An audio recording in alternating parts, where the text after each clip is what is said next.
Hey everyone, thanks for tuning in. If you're new here, consider subscribing. It really helps keep these stories coming. And while you're here, let me know in the comments where you're listening from. Now, sit back, relax, and let's get into the story. I used to think the county maintenance depot was the most boring place on earth. 6 bays, cold concrete, the smell of diesel fuel, hydraulic oil, wet asphalt, and that gritty, throat-scratchy road salt dust that clings to your clothes no matter how many times you wash them. A row of plow trucks lined up like tired workhorses, dump beds stained with rust and sand, and a break room that always tasted faintly like burnt coffee and microwave popcorn. Now, I measure my life by how quiet the depot is. Because when the world outside is quiet, it usually means the infected are close enough that nobody's moving. My name is Caleb Rourke. I'm 38 years old, and until everything went sideways, I was a maintenance coordinator for Pine Creek County Public Works. That title sounds fancier than it is. I ordered parts, tracked fuel, kept up with the preventive maintenance schedule, and made sure the winter response equipment was ready before the first storm. I knew every lock and latch on that property. I knew which bay door stuck in humid weather, which chain on the salt shed rattled when the wind came from the west, and which security light out by the back lot flickered because somebody kept forgetting to replace the ballast. I knew the depot the way you know a bad habit. You don't notice it until you can't live without it. If you'd told me, even a month before it happened, that this place would become my last safe zone, I would have laughed you out of the yard. But on the day the county stopped being a county and became a blank spot on the map, the depot was the only place that made sense. It had fences. It had equipment. It had fuel. It had tools.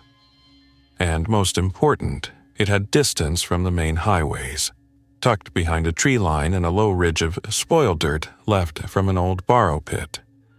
The public didn't come here unless they had a reason, and even then, they usually stayed near the office door and complained about potholes like potholes were the biggest problem they had. The first time I locked the gate and told myself I was doing the right thing, my hands shook so badly I dropped the padlock. The second time, my hands didn't shake at all. That's what scares me the most. The outbreak didn't start with sirens and fireballs. It started with routine. A Tuesday in late September, the kind of morning where the air feels crisp enough to convince you fall is going to be gentle this year. I arrived at 6:12 a.m., parked in my usual spot near the office trailer, and walked past the row of orange snowplow blades stacked like giant tongues. I remember the first weird thing I noticed.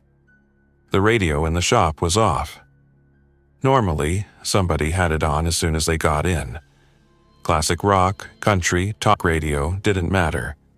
The sound filled the metal building and bounced off the walls like a heartbeat. That morning, the shop felt hollow. I let myself into the office. The fluorescent lights buzzed. The old wall calendar still had chip ceiling, written in block letters across 3 days next month. Coffee pot was empty, as always. I started it anyway.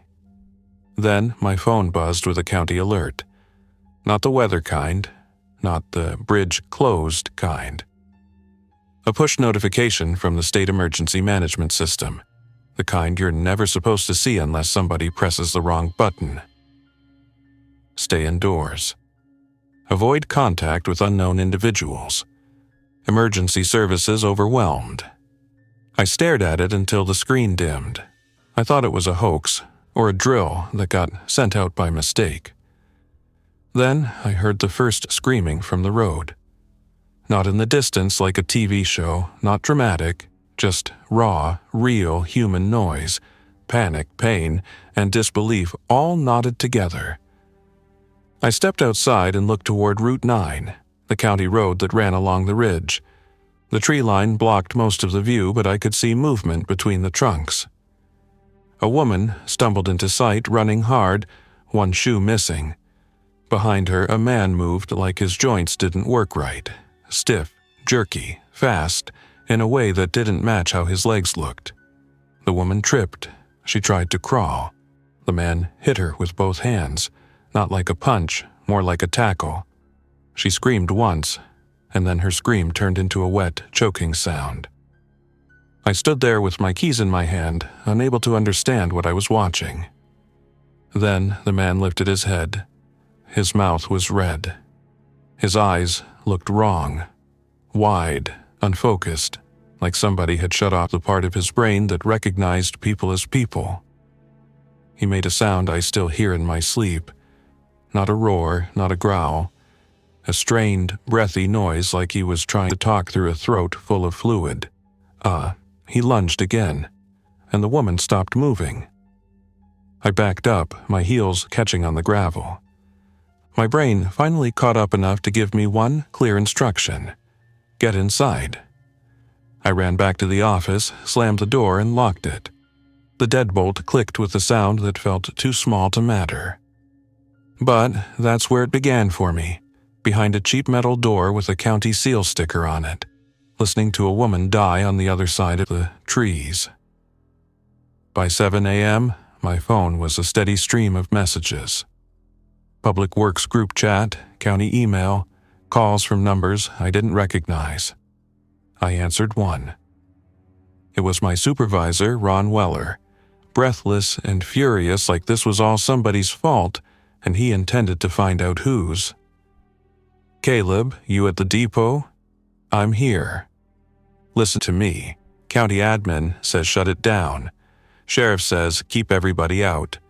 State says," his voice cracked. "State says this thing is spreading fast. They're calling it a violent disease. People attacking. They're telling us to shelter."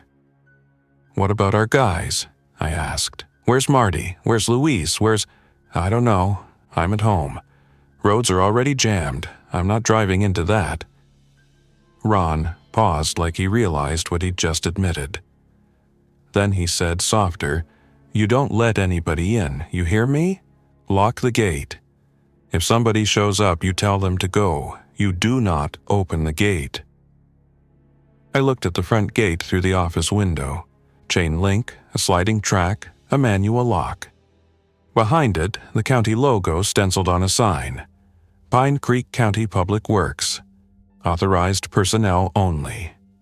"What if it's our people?" I asked. Another pause. "Caleb," Ron said, and I could hear fear behind his anger now. "If they show symptoms, you can't help them. You can't." "What symptoms?" I said, and I hated how my voice sounded, like I was asking about a flu. Ron didn't answer directly. "I gotta go," he said. "Signal's bad. Do what I told you." The line went dead. I stood there staring at my phone, waiting for the next instruction from the world. It didn't come. Instead, the screaming on the road turned into steady noise. Cars honking, engines revving, and sporadic gunshots that sounded too close and too real to belong to anybody who was trained. A county maintenance depot isn't a fortress by default. It's a yard full of useful things and big doors you don't want people opening at the wrong time. But it can become a fortress if you know where every weak point is. And I did. I moved on autopilot. First, I checked the office doors and windows. The office trailer had cheap windows and thin walls. It was not defensible. If anything got into the yard, the office would be a trap. So I shifted my focus to the shop building. The main shop was a steel frame structure with corrugated metal siding and heavy roll-up bay doors. Each bay door had a chain pull and an interior latch, not perfect, but better than glass. I ran inside the shop, the silence still pressing down, and flipped the breaker for the overhead lights. The building hummed to life. I took the first step that made me feel like I was crossing a line. I pulled the emergency shutoff on the automatic door controls. No accidental openings. No helpful sensor triggers. Then I walked each bay door and dropped the manual latches. 6 latches, one after another. The sound was comforting in a grim way. Metal on metal. Certainty. Next, I shut the man doors and slid the steel bars across the interior brackets.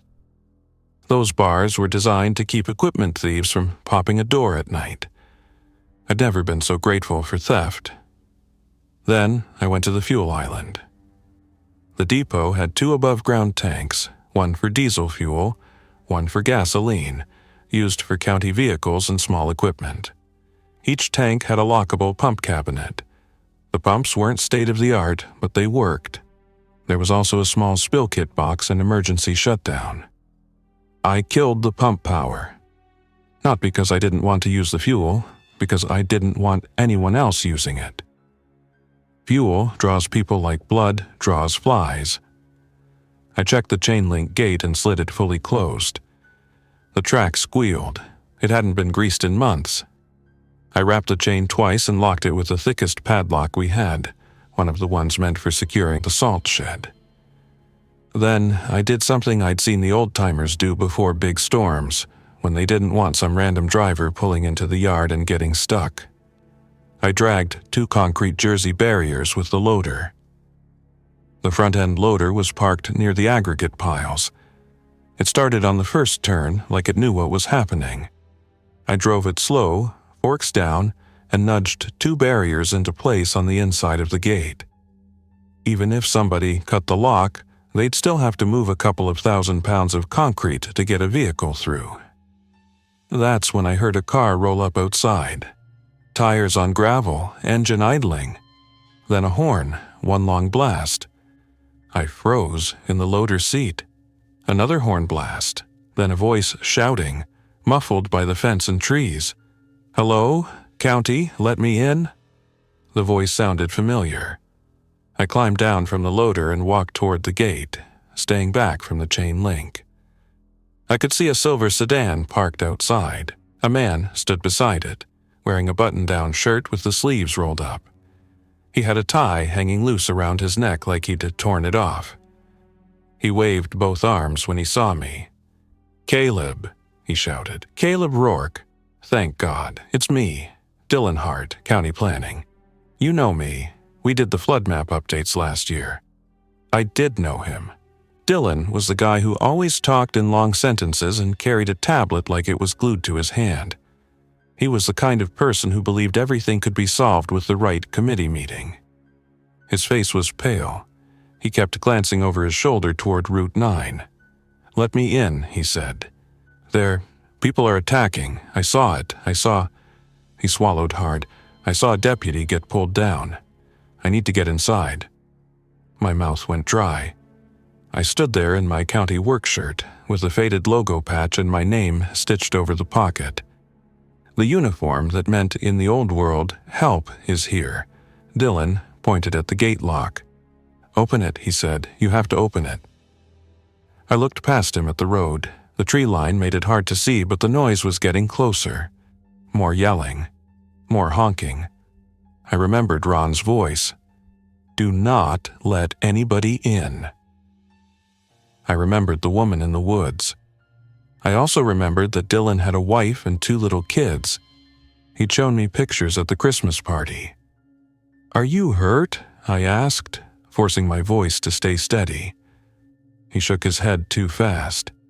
No, I'm fine, but Caleb, please. You can't leave me out here. I work for the county." "I know," I said. "Then open the gate," he snapped. "That's what we pay you people for." You people. Even in the middle of the end of the world, he found a way to make it about status. Behind him, down the road, something screamed. Not human, not animal, just raw sound. Dylan flinched.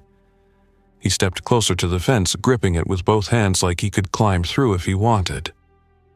"Caleb," he said, and his voice changed. The anger dropped out, replaced by something small and scared. "Please." I walked to within 10 feet of the gate and stopped, close enough to see his eyes. close enough to notice there was a smear of something dark on his cuff. "Where's your car?" I asked. He blinked. "This is my car." "No," I said, and I hated myself for it. "Where's the county SUV, the one you drive when you're doing inspections?" Dylan's face tightened. It's at the office," he said. "Where's the office?" I asked. "Downtown," he said, impatient. "Caleb, what are you doing?" I held my ground. "Why are you here?" I asked. Dylan's jaw clenched like he was deciding whether to lie. "I was trying to get to the Emergency Operations Center," he said. "They told us to report. Then everything went crazy. I thought—" He looked at the depot behind me, at the big building, the fence, the equipment. "I thought this place would be safe." That part was honest. Something moved behind him at the edge of the trees. Dylan saw it too. His head snapped around. "Open it!" he shouted, now full panic. "Open it now!" The thing stepped into view between trunks. A man. Or what used to be a man. His shirt was torn and hanging off one shoulder. His head tilted at an odd angle. He moved fast, but not coordinated, like an animal that didn't care about pain. Dylan ran to his car door, yanked it open, fumbled for the keys. The infected man broke into a sprint. Dylan screamed. I stood there with the gate lock between us, my hands empty, and I made my first real choice. I didn't open it. The infected man hit Dylan from behind and drove him into the side of the sedan. Dylan fought like hell, kicking, swinging. The infected man clamped onto him and Dylan's screams turned into choking gasps. I backed away from the fence because my legs moved even if my brain didn't. Dylan's hand slapped the chain link once, twice, like he could reach me through it. Then his hands went slack. I turned and walked back toward the shop, each step heavy. I didn't run. Running felt like admitting something. Behind me, the sedan horn blared nonstop. A steady scream that didn't stop until the infected man accidentally leaned on the steering wheel and then, eventually, it sputtered and died when the battery gave up. I didn't look back. I locked the man door behind me. And that was the moment the depot stopped being a workplace and became a line I would defend. By noon, the county radio channels were useless. Emergency management was silent. The sheriff's channel was a mess of half-sentences and dead air. The public works dispatch frequency, normally used for plow routes and hazard reporting, had turned into something else entirely. People calling for help, supervisors yelling to account for crews, then nothing. The last message I heard clearly was a voice I recognized. Marty Delaney, heavy equipment operator. The guy who could run a motor grader like it was part of his body. He was older than me, with a gray mustache and a laugh that filled the shop.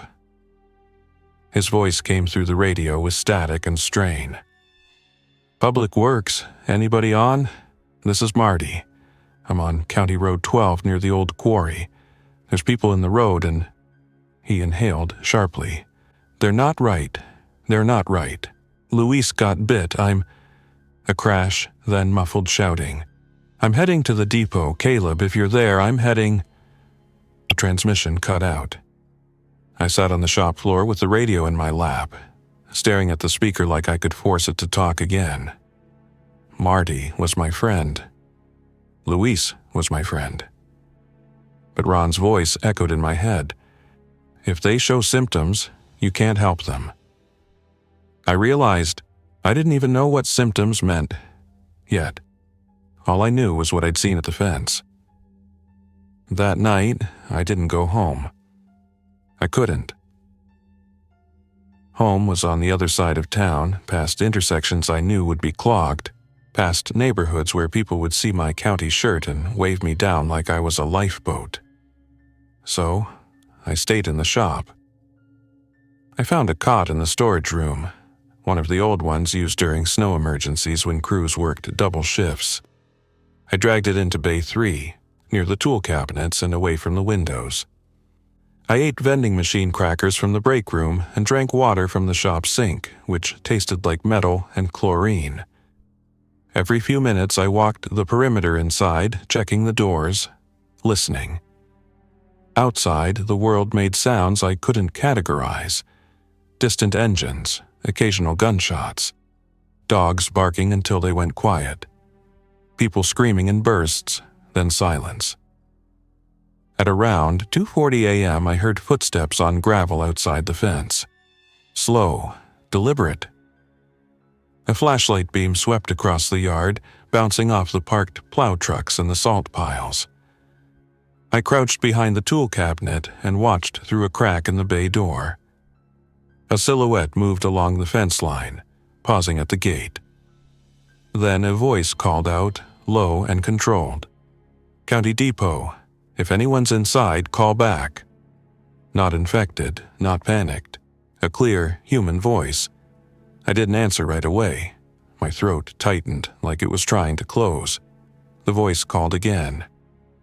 "This is Deputy Kara Sloan, Pine Creek County Sheriff's Office. I'm alone. I'm not infected. I need shelter and I need to talk." I knew Kara Sloan. Not well, but enough. She'd been out here before during storm response, coordinating road closures. She was short, tough, no nonsense. She had the kind of stare that made you stop joking and start listening. She also wore a uniform. And uniforms meant people expected things. I stood up slowly, my joints stiff from the cold concrete. I moved toward the man door, keeping the interior bar in place. The door had a small reinforced window just big enough to see through. I flipped off the shop lights so I wouldn't silhouette myself. Then I peered out. Kara stood outside the gate, flashlight pointed down, not at the building. Her patrol car was nowhere in sight. She carried a long gun slung across her chest and a pistol on her hip. Her hair was pulled back tight. Her face looked drawn, like she'd aged 10 years in a day. She raised her hand slightly when she saw movement behind the window. "Caleb?" she called, guessing. "That you?" I didn't answer immediately. "How do you know my name?" I asked through the door, my voice echoing in the empty bay. "Because I've done storm detail with you people," she said, "and because the county roster's in my head. Listen, I'm not here to take your stuff. I'm here because everything else is gone." I swallowed. "Are you hurt?" I asked. She shook her head once. "No, and I'm not infected." "How can you be sure?" I asked, and I hated how harsh it sounded. Kara didn't flinch. "Because I haven't been bitten," she said. "Because I haven't been in physical contact with anyone since sundown. Because I checked myself, and I'm still me." Her voice softened a fraction. "Caleb, if you don't open up, I'm not going to force it. I just need a place to breathe for a minute. And you need to know what's happening out there." That's what did it. Not the uniform, not the weapon. The sentence you need to know. Because I didn't know, I only knew what I'd seen at my fence. I slid the interior bar halfway off, keeping tension on it so the door couldn't swing wide. I cracked the door just enough to talk without giving her a clear line into the building. Kara stepped back immediately, showing she understood. "Thank you," she said. "Talk," I said. Kara took a breath that shuddered. "It's not a riot," she said. "It's not drugs. It's people are getting sick fast, like minutes. They get violent. They don't respond to pain. They go after anyone near them." "So, it's a disease," I said. "Maybe," she said. "Or maybe it's something else. All I know is it spread from the hospital outward. First it was the emergency room, then the waiting room, then the parking lot, then it was everywhere." My stomach turned. "What about the state?" I asked. "National Guard?" Kara let out a humorless laugh. "They're not coming tonight," she said. "Maybe not ever. The radio traffic. Caleb, it's not just here, it's everywhere." I stared at her through the crack. "Where's everyone else?" I asked. "Your department?" Kara's jaw tightened. "Gone," she said. "Some got attacked. Some tried to get their families. Some turned. I watched a guy I trained with for 5 years go from normal to not normal in less time than it takes to change a tire." She swallowed. "I'm not telling you this to scare you. I'm telling you because the rules changed. You can't be nice your way out of this. If someone is infected, they're not coming back." The words landed like bricks. Kara shifted her weight. "Can I come inside?" she asked. "Just for a few hours. I'll sleep in a chair if I have to. I'll stand watch. I can help you defend this place." Help? Defend. Not save everyone, not be the county. Just defend a piece of ground. I opened the door wider, enough for her to slip through, and then immediately shut and barred it again. Kara exhaled like she'd been holding her breath for days. She looked around the bay, taking in the scale, the equipment, the shadows. "This is good," she said quietly. "This is really good." "It's a maintenance depot," I said. Kara nodded. "Exactly," she said. "It's built for emergencies. You just didn't know this was the emergency." We made a plan before we slept. Not a heroic plan, not a movie plan. A list. First, water. The depot had a municipal water line. As long as the pumps in town kept working, we had water. But we both understood that "as long as" was not a strategy. So before dawn, we filled every clean container we could find. 5-gallon buckets, old cooler jugs, mop buckets that we scrubbed out with bleach. We labeled them with a marker. Drinking and washing. Second, power. The shop had electricity, but the grid could fail without warning. The depot did have a portable generator used for field repairs during storms. A trailer-mounted unit rated at 25 kilowatts. It ran on diesel fuel. We rolled it into a position behind the shop, near the backman door, where we could run extension cords through the wall conduit without leaving doors open.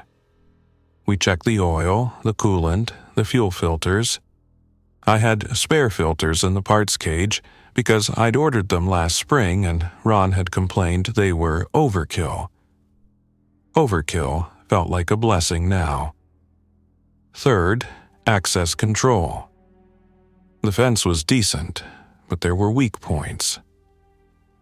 A chain-link fence is not a wall. It keeps honest people out and slows down dumb people. It does not stop determined people with bolt cutters. And it definitely does not stop infected who don't care about tearing their hands up. So we created layers. Layer 1. The outer gate stayed locked, backed by Jersey barriers. Layer 2. We staged the dump trucks and plow trucks inside as blockades. Heavy equipment parked nose to nose, leaving narrow lanes that could be closed with one movement. Layer 3. The shop itself became the core. Bay doors latched, man doors barred. Windows covered with plywood and, in some places, steel grating salvaged from old sign racks. Fourth, noise discipline. Kara insisted on it. "No idling engines unless you have to," she said. "No loud banging, no lights at night. You don't want to advertise." I didn't argue. I'd learned that lesson from Dylan's horn screaming into the night. Fifth, food. The depot was not stocked for living, it was stocked for working. We had vending machine snacks, a few boxes of ramen in the break room, and some emergency meals left over from a snow event. Not enough. Kara had a protein bar in her pocket and half a bottle of water. We were not prepared to sit here for days. So, we did the first thing that felt like we were stealing from our old lives.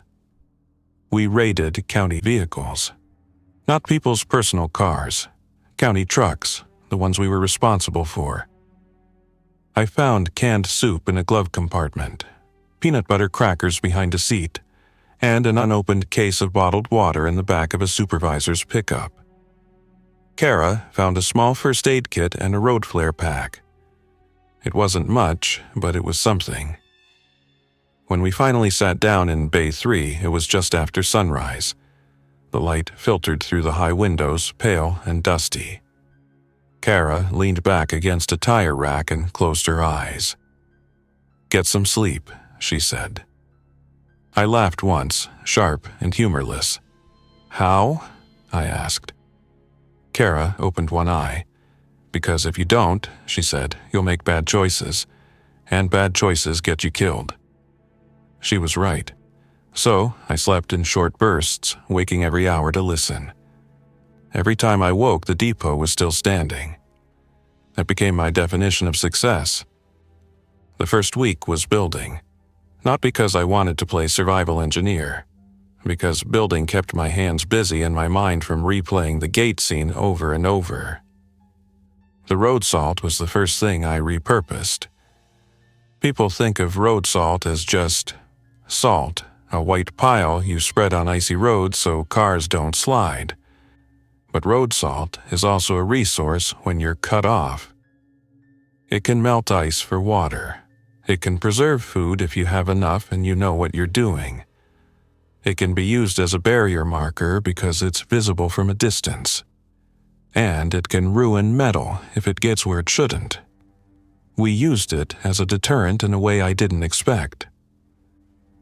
On day 3, 2 infected wandered up to the fence. Just 2. They moved slow, like they were following sound or scent rather than a plan. They pressed against the chain link and pawed at it, fingers curling through the diamond openings. Kara watched through binoculars. "They're not smart," she said, "but they're persistent." I grabbed a bag of salt and walked out to the yard, staying well back from the fence. Kara hissed, "What are you doing?" "Trust me," I said. I poured a thick line of salt on the inside of the fence line, not close enough for them to reach, but close enough that if they forced their way in, they'd step through it. Then I went to the shop and returned with a cheap hand-pump garden sprayer we used for herbicide. I filled it with a strong mix of water and bleach, the kind we used for cleaning up mold after flood response. Kara watched me.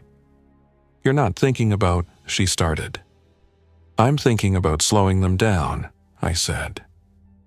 I sprayed the fence line in a wide band, soaking the salt.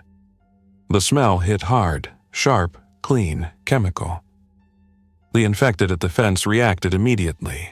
They recoiled, shaking their heads like the scent burned. One of them backed away from the fence entirely, hands fluttering at its face.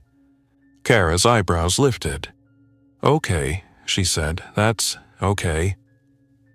It wasn't a permanent solution. The bleach would dissipate, rain would wash it away, but it gave us a new tool, control the approach. We set up hot zones near fence weak points, areas treated with bleach solution and marked with cones so we didn't accidentally walk through them ourselves. Cones. The same cones I used to deploy for lane closures. Now they marked where the world was poisonous. The depot became a map of my own making. And the more I built, the smaller my world got. That's the trap of safety. At first, you build to survive. Then you survive to keep building. Because if you stop, you have time to think. And thinking is where the moral cost starts to pile up. On day 5, the first living people arrived. Not infected, not wandering. A deliberate approach. A minivan and a pickup truck rolled up to the gate around 4:30 p.m., moving slow, cautious. They stopped outside the fence, engines running. A man stepped out of the pickup. He wore a reflective vest over a hoodie and held his hands up as he walked. "Hello," he called. "County Public Works. Anybody there?" Kara and I watched from inside, through a gap in the plywood we'd screwed over the office window. The man looked clean. Tired but clean. No obvious blood. No wild eyes. Behind him, a woman got out of the minivan, holding a toddler on her hip. Two older kids stayed inside, faces pressed to the glass. The man pointed to my building. "We just need a safe place for the night," he called. "We're not sick, we have food to trade, please." I felt my chest tighten. This was the moment I'd been building toward without admitting it.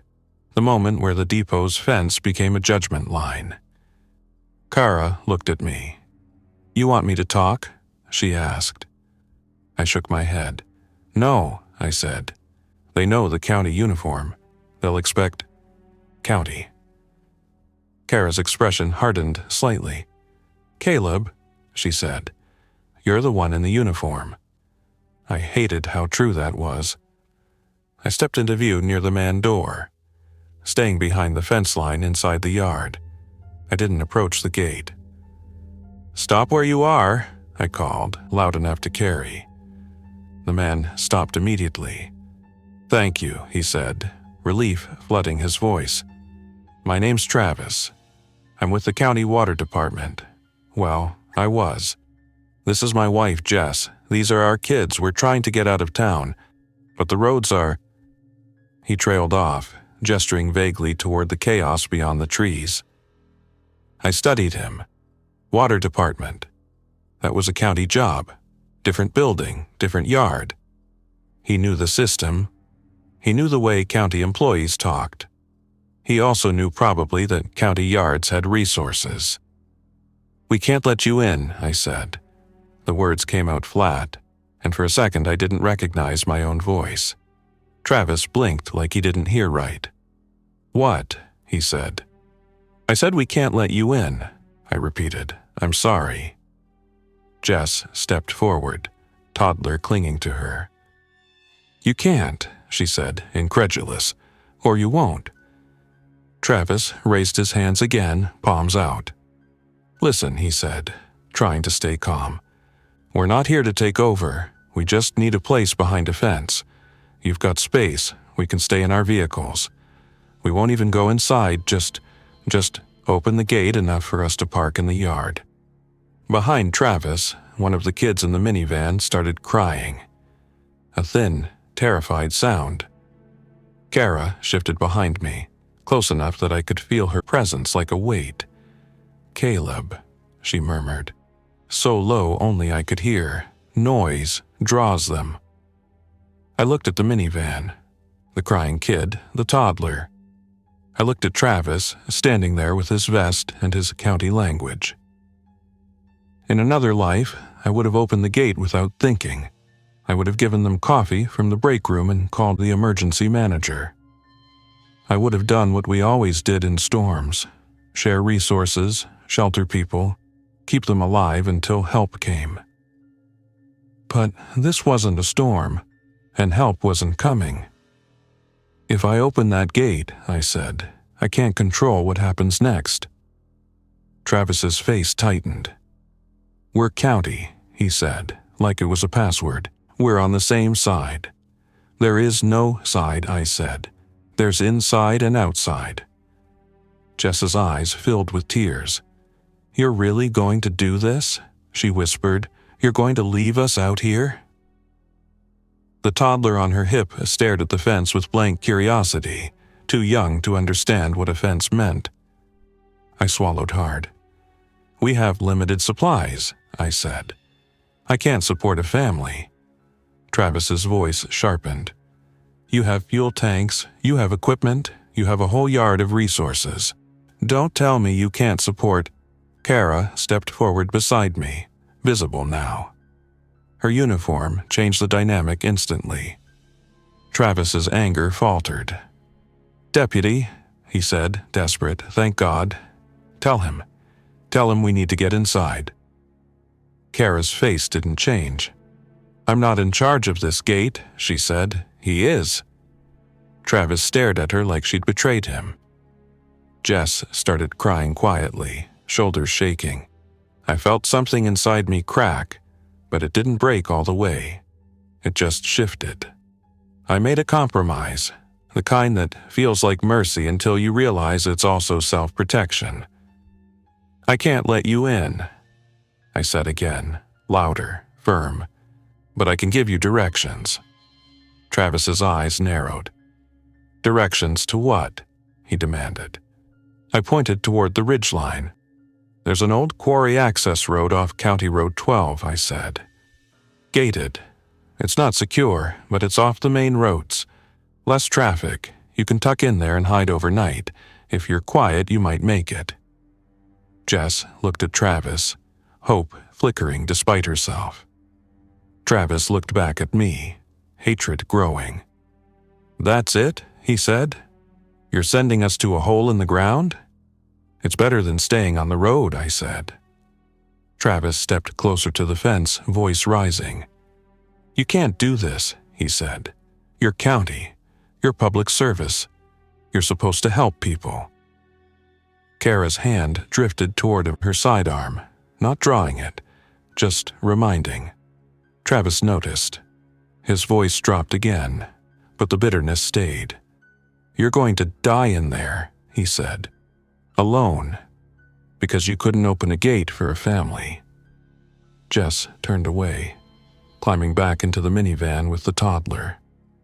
Travis stood for another second, eyes locked on me. Then he spit on the gravel and got back in his truck. They drove away slow, like they kept hoping I'd change my mind. I watched the vehicles disappear down the road until the trees swallowed them. Then I walked back into the shop without speaking. Kara followed, quiet. In Bay 3, she finally said, You did what you thought you had to. I didn't answer, because what I thought I had to do was becoming a list of things I'd never forgive myself for. By the second week, the depot had a rhythm. Wake up at sunrise. Check the perimeter. Listen. Boil water when the grid flickered. Run the generator for 1 hour every other day to keep batteries charged and to test it. Not enough to advertise, just enough to keep the system alive. Inventory food, inventory fuel, inventory medical supplies. Sweep the bay floors because salt dust and metal shavings become slip hazards, and a slip hazard in a fortress is a death sentence. People think survival is about dramatic moments, shooting, running, last-second escapes. Real survival is maintenance. It's checking the oil in a generator before it seizes. It's tightening a bolt before vibration shakes it loose. It's cleaning a fuel water separator so the engine doesn't die at the worst possible time. It's making sure your gate track stays greased so you can close it fast if you ever have to move it. I was good at maintenance. I had made a career out of it. So, I kept the depot alive the way I kept plow trucks alive through winters, one checklist at a time. Kara became my outside eyes. She climbed the ladder to the shop roof twice a day to scan the roads with binoculars. She kept watch when I slept. She didn't talk much about her past. When she did, it was brief. Names, places, then silence. The radio stayed mostly dead, but sometimes, late at night, we'd catch fragments of transmissions from farther away, other counties, state patrol, people crying. One night, a voice came through clear enough to make my heart stop. Public Works Depot, Pine Creek, if anyone is there. I lunged for the radio. Kara, I shouted. She was beside me instantly. The voice crackled again, faint but recognizable. Marty Delaney, I'm at the south entrance. Please. My hands went cold. Kara looked at me sharply. That your guy? She asked. Yes, I said, voice breaking despite myself. That's Marty. I grabbed the mic. Marty, I said. Marty, this is Caleb. Where are you? Static. Then Marty's voice again, weak. Caleb, I made it. I'm outside the fence. I can't. He coughed, a wet, ugly sound. I can't get the lock. My hands. I looked toward the bay door like I could see him through metal. Kara's face tightened. "Ask him if he's bitten," she said quietly. My throat closed. "Marty," I said into the mic, forcing the words out. "Are you hurt?" A pause, too long. Then, "Luis. Luis got me. He wasn't himself. I didn't want to. Caleb, I didn't want to hurt him, but..." My hands started shaking. I gripped the mic so hard my knuckles ached. Kara leaned closer, voice low, urgent. "Caleb," she said. "You can't let him in." "It's Marty," I whispered. "He's bitten," Kara said. "You just heard it." I knew she was right. I knew it in the logical part of my brain. But the rest of me, the part that remembered Marty's laugh, his stubborn pride, the way he called me college boy, even though I wasn't college anymore, didn't accept it. "Marty," I said into the mic, voice cracking. "Where are you exactly?" "South fence," he wheezed. "By the salt shed. I can see the yard. I can see the trucks. He coughed again. "Caleb, please, don't leave me out here." My eyes burned. Kara's jaw clenched so tight I could see the muscle jump. "I'll go talk to him through the fence," I said suddenly. "I won't open it. I'll just..." Kara grabbed my arm. "No," she said. "You go out there, you'll open it." "I won't," I said, and the lie tasted like metal. Kara held my gaze. "You're not a bad man," she said, "but you're a tired man, and tired men make promises they can't keep." The radio crackled again. "Marty," it whispered. "Caleb." I pulled away from Kara, my body moving before my mind could argue. I grabbed a flashlight and headed for the man door. Kara followed faster. "Caleb," she hissed. "Don't." I shoved the bar off the door and stepped into the yard. The air was cold, the sky washed with starlight. The yard looked normal from a distance. Trucks parked, piles of aggregate, the dark silhouette of the salt shed. Then I heard it, a rasping breath near the south fence. "Marty," I called softly, staying back. A shape shifted near the fence line, half in shadow. "Caleb," Marty croaked. I approached until I could see him through the chain link. He sat on the ground, back against the fence, legs stretched out like he'd collapsed and couldn't get up again. His face was pale and sweaty. His eyes were bloodshot. And his forearm, his left sleeve was torn, and I could see a bite mark, dark and swollen. My stomach lurched. Marty saw my gaze and tried to laugh, but it came out as a cough. "Yeah," he wheezed. "That." I swallowed, throat tight. "How long?" I asked. Marty shrugged weakly. "Hours," he said. "Maybe more. I don't know. I drove till I couldn't. Thought I'd make it. Thought you'd..." He swallowed hard. "I just didn't want to be alone, Caleb." I felt tears spill down my face before I could stop them. I wiped them away angrily. "I'm here," I said. Marty nodded slowly, like that was enough. Behind me, Kara stood a few yards back, weapon low, flashlight off. She didn't interrupt. She gave me this moment like it was a gift. Marty's breathing hitched. "Luis," he whispered. He looked at me like he didn't know me, like I was a fence post. I shook my head, helpless. "I'm sorry," I said. Marty's eyes drifted, unfocused for a second. Then they snapped back to me. "Caleb," he said, voice suddenly urgent. If I..." He struggled for breath. Don't let me inside, you hear me?" My heart broke in a way I can't describe cleanly. "Okay," I whispered. "Okay." Marty's hand reached through the fence, fingers trembling. I stepped closer and gripped his hand through the chain link, my skin scraping against the metal. His grip was weak but real. "Good kid," he rasped, and I hated that he still saw me as younger, still saw me as someone worth protecting. Keep the trucks running, keep the salt dry, don't let the place fall apart. I nodded, crying openly now, not caring. Marty's eyes fluttered. For a second, he looked almost peaceful. Then his body stiffened. His head jerked up, eyes widening in a way that wasn't Marty anymore. He inhaled sharply, like air was a surprise, and he lunged forward, slamming into the fence, hands grabbing, fingers clawing. I stumbled back, heart hammering. "Marty!" I shouted, but there was no Marty left in the sound he made, just that strained, breathy noise. Kara moved instantly.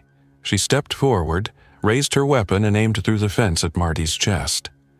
"Caleb," she said sharply, "move." I didn't want to. My feet felt glued to the gravel. Kara's voice hardened. "Move!" I staggered back. Kara fired 2 controlled shots. The sound cracked across the yard, loud enough to wake the dead. Marty's body jerked, then sagged against the fence. The yard went silent again, except for my breathing and the distant echo of the shots. Kara lowered the weapon slowly, face tight but steady. She looked at me. "I'm sorry," she said. I stared at Marty's body, pressed against the chain link like the fence had become his coffin. I couldn't speak.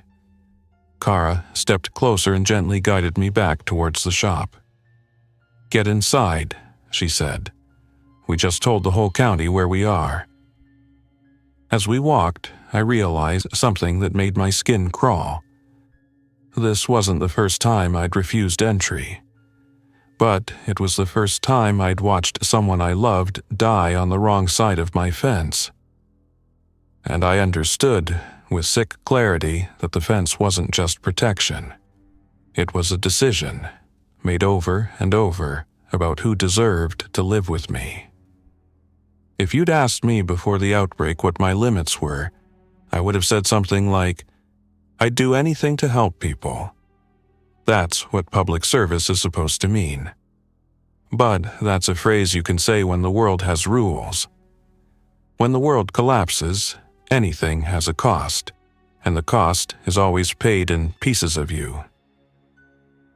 After Marty, the depot became quieter. Not because the world outside was quieter, but because I stopped making noise inside. I stopped humming while I worked. I stopped talking to myself. I moved through tasks like a machine. Kara noticed. "You're shutting down," she said one morning as we checked the gate. "I'm working," I replied. Kara didn't argue. She just watched me like she was taking measurements. That same day, around 3:10 p.m., another group arrived at the gate. This one was bigger. 3 vehicles. 2 pickup trucks and a box truck with faded lettering on the side, some kind of local moving company. They parked outside the gate in a line, engines off this time, like they knew not to be loud. 5 people got out. 4 men, 1 woman, all adults, all carrying something, backpacks, a duffel bag, a crowbar. The woman stepped forward first, hands up. "Hello," she called. "We're not sick. We're looking for shelter." Her voice was calm, practiced, like she'd done this before. I felt Kara tense beside me. We watched from behind the plywood again. The woman continued. "We know this is a county depot," she said. "We know you have a fence and equipment. We're not here to hurt you. We're here to join you. Join. Not ask, not trade, join." One of the men behind her raised the crowbar slightly, not threatening yet, but visible. Kara leaned close to my ear. "Don't open that gate," she whispered. I didn't intend to, but I walked out anyway, keeping distance. "Stop there," I called, loud. The woman smiled, like she'd been waiting for me. "Hi," she said. "I'm Raina. This is my group. We've been moving around. We're trying to find a place that can hold." I stared at her. You're not county, I said. Rena shook her head. No, she said, but you are. Her gaze flicked to my shirt patch, then back to my eyes. That uniform means you have resources, she said. And it means you have a responsibility. I felt anger flare, hot and sudden. You don't get to tell me what I have, I said. Rena held her hands up slightly again like she was soothing an animal. Caleb, she said, reading my name without me saying it. We don't want to fight, but we're not leaving. Kara stepped into view, her uniform shifting the balance again. Rena's smile tightened. And you've got law enforcement, she said. Good, then we can be organized. One of the men behind Rena called out, impatient. We can take it if we need to, he said. Kara's hand went to her weapon. I raised my voice. No, I said sharp. You can't, and you won't. Rena tilted her head. We'll see, she said. And that's when I realized the second phase of the outbreak had arrived. The infected were terrifying, unpredictable, brutal. But people who were still themselves, still calculating, still capable of patience and cruelty. Those people were going to be the bigger problem. Because infected don't negotiate. People do. People test. People wait until you're tired. People watch you through a fence and decide if you're worth taking from. I looked at Rena and her group, at the box truck, at the crowbar, at the way they stood in a loose semicircle like they'd practiced. And I made the next decision. Not mercy, not refusal. A warning. You come back at night, I said, and you'll regret it. Rena smiled again, colder. We'll remember that, she said. They got back in their vehicles and drove off, slow, deliberate, like they were marking my place in their minds. Kara watched them go, face grim. They'll be back, she said. I nodded. And for the first time since the outbreak began, I felt something besides fear and guilt. I felt purpose, not heroic purpose, not saving the county. A simpler purpose, hold the line. Because if I didn't, everything I'd done, every refusal, every sacrifice, would be for nothing. From that day on, I stopped thinking of the depot as a shelter. I started thinking of it as a defended position. And defended positions require more than locks and good intentions. They require planning. They require deception. They require the kind of cold calculation I used to avoid because it felt like something bad people did. But the bad people were coming either way. So I built, layer by layer, until the depot stopped looking like a workyard and started looking like a trap for anyone who tried to force entry. I used what I had. Road signs, barricades, steel plates, lockout tags, chains, concrete. I staged a plow truck behind the gate, angled so its front bumper was aimed like a battering ram at the entrance lane. If anyone breached the outer lock and tried to push in, I could start it from inside and shove vehicles back out. I rigged motion alarms using cheap battery-powered driveway sensors we had in storage for a past project. Not perfect, but enough to warn us if someone approached the fence at night. I strung reflective tape along the inside of the fence at ankle height in places, an invisible trip hazard in darkness if someone tried to climb in. I pulled the forklift into Bay 1 and kept it fueled, forks low, and ready. A forklift is not a weapon in the way people imagine, but it is a tool for moving heavy things quickly. In a siege, moving heavy things quickly is survival. Kara helped, but she also watched me. One night, as we sat in the bay with flashlights dimmed, she said, "You're getting good at this." I stared at the concrete floor. I was always good at this, I said. I just used it for potholes. Kara didn't laugh. "That's not what I mean," she said. I looked up. Kara's eyes were tired but steady. "This place is changing you," she said, "and I need to know you'll still be you when it matters." I felt a bitter smile tug at my mouth. "When it matters," I said. "Kara, everything matters now." Kara nodded once, reluctantly. Then she said something that hit harder than any threat outside the fence. "If you keep refusing everyone," she said, "eventually you'll be defending an empty fort." I stared at her. "I'm defending us," I said. Kara held my gaze.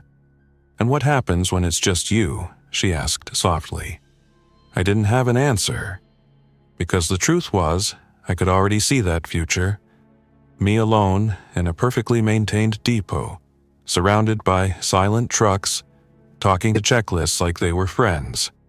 A fortress with tools but no comfort. A safe zone with no life inside it. And I didn't know which scared me more, dying outside the fence or surviving inside it until there was nothing left worth surviving for. Thanks for listening. If you enjoyed this story, don't forget to like and subscribe. Your support keeps these creepypastas coming. Until next time, stay alert, stay safe, and never ignore the feeling that something is watching.